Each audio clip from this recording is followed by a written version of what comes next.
Quality Cooks. Damn sedap. Mula dengan marinade, kunyit dan ramuan kering. Raba semua tempat sampai rata. Sediakan bawang, cili dan tomato. Masukkan rempah, kacau.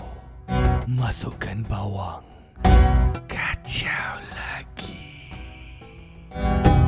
Masukkan ayam marinade. Apa lagi? Kacau.